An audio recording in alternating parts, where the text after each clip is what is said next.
Who sang lead vocals on the most songs by the Beatles? The songwriting partnership of John Lennon and Paul McCartney remains one of the most celebrated and influential in music history. Their collaboration was at the heart of the Beatles' success and revolutionized not only the soundscape of the 1960s, but also the very craft of music making. This video delves into the nuances of their creative process, the evolution of their collaboration over the years, and how they influenced each other, culminating in the answer to who sang lead vocals on the most Beatles songs. Lennon and McCartney's songwriting partnership thrived on a dynamic blend of competitive synergy and mutual inspiration.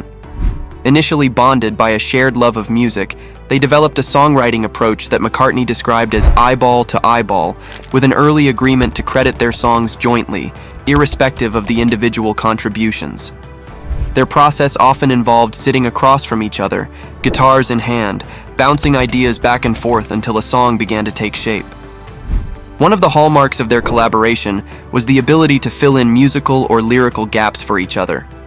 For instance, McCartney might come up with a catchy melody, while Lennon would propose a twist in the lyrics that added depth or an edge to the song. This was evident in tracks like All My Loving, where Lennon's last-minute suggestion of a triplet rhythm transformed the song's dynamic, a change McCartney later hailed as magical.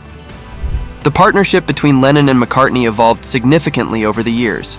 From the straightforward pop love songs of the early Beatles albums to the more complex, introspective, and experimental works of later years, their collaboration grew in depth and complexity.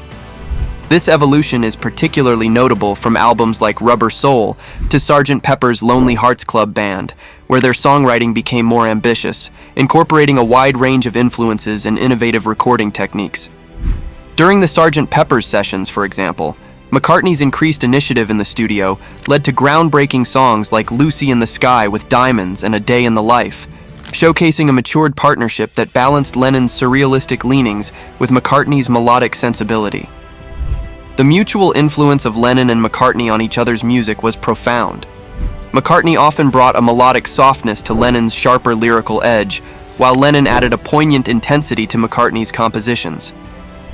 This interplay is what made songs like Eleanor Rigby and Come Together stand out, as they blended McCartney's musical complexity with Lennon's lyrical directness. McCartney himself acknowledged that Lennon's presence pushed him to write better songs, admitting that he never found a better collaborator than Lennon.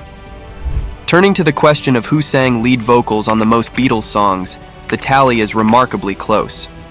John Lennon sang lead on 110 songs, while Paul McCartney was close behind with 106 lead vocals. George Harrison and Ringo Starr were more occasional frontmen, with Harrison leading on 38 songs and Starr on 13. The slight edge that Lennon holds is reflective of the early years, where he was often the primary voice of the Beatles, though McCartney gradually balanced the scale in later albums. The songwriting duo of Lennon and McCartney not only shaped the trajectory of the Beatles, but also left an indelible mark on global music culture. Their partnership was characterized by an extraordinary blend of individual brilliance and mutual enhancement, which allowed them to create some of the most enduring music of the 20th century. As to who sang the most Beatles songs, while Lennon holds a marginal lead, it's clear that both he and McCartney shared the vocal spotlight almost equally, each leaving a distinctive vocal legacy that continues to influence artists around the world.